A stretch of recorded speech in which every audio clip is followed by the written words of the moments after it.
Nesta semana, as entrevistas do Unesp Notícias são todas dedicadas a esclarecer as novas regras do processo eleitoral, que passaram a valer nas eleições municipais deste ano.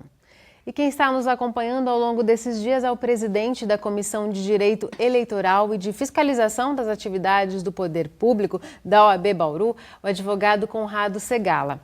Hoje a gente tira as dúvidas sobre a propaganda nas redes sociais. Conrado, muito obrigada mais uma vez por sua presença aqui no Unesp Notícias. Sempre à disposição.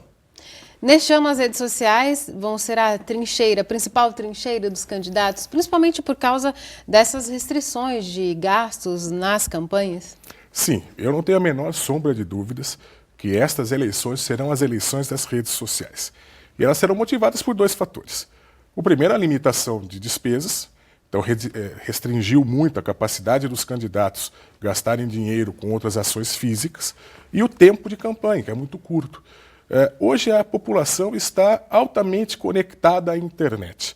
E essa conexão não é mais, inclusive, com computadores presos a escritórios ou em nossas casas. Qualquer celular hoje tem acesso à internet. Então a pessoa está no ponto de ônibus, está na fila do banco, ela está consultando o seu Facebook, está consultando o seu Instagram, o seu Snapchat.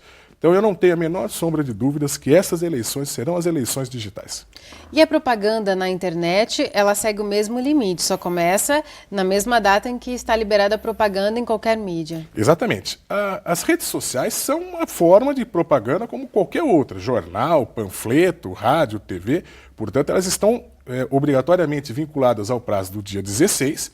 O que nós não podemos esquecer é que antes desse período, os pré-candidatos podem fazer exposição das suas ideias, desde que não façam o pedido explícito de votos. Esse pedido é apenas a partir do dia 16 de agosto. E a propaganda em sites, ela tem alguma limitação, por exemplo, Conrado? Tem. Na verdade, não é a limitação à propaganda, é a limitação ao veículo. Então, o site da propaganda, o site do candidato, ele terá que ser obrigatoriamente registrado na Justiça Eleitoral, ele tem que ser identificado, o site do candidato, o site do partido ou da coligação, para que seja possível posteriormente fazer a fiscalização do conteúdo e principalmente a fiscalização das despesas, porque não é porque é site que não tem despesa. Eu tenho que contratar pessoas que editem os vídeos, que façam as postagens, que monitorem essas redes, portanto, então, ele tem que ser registrado. Além dos sites, também é possível utilizar outros mecanismos, como blogs, como redes sociais ou como ferramentas de imagem. Então, não há uma restrição necessariamente, claro, excetuando aquelas publicações ofensivas e caluniosas, que aí seria proibido em qualquer ferramenta. Mas na internet eu tenho que fazer essa comunicação à Justiça Eleitoral.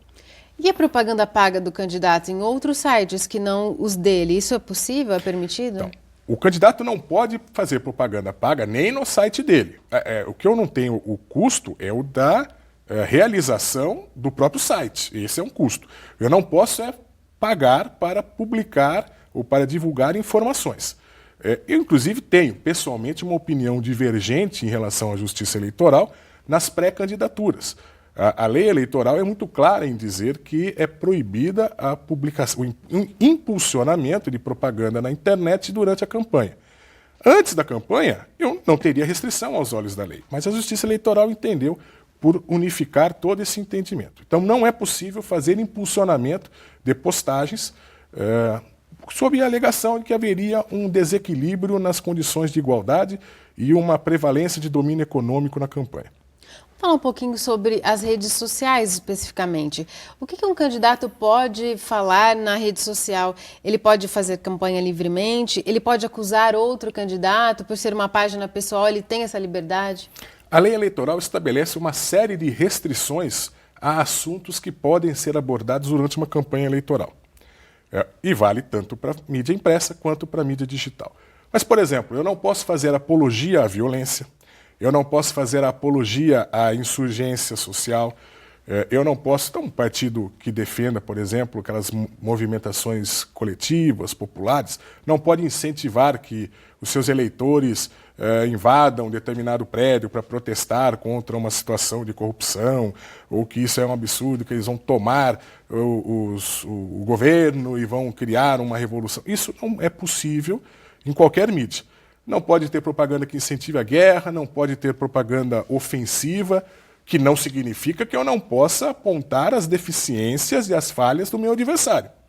E agora, ele não vai ter direito de resposta, porque a menos que seja uma injúria e aí esse candidato vai procurar na justiça. Sim, então, apontar as divergências, as falhas, as contradições do meu adversário é algo altamente permitido, porque eu tenho que fazer uma contraposição de plataformas.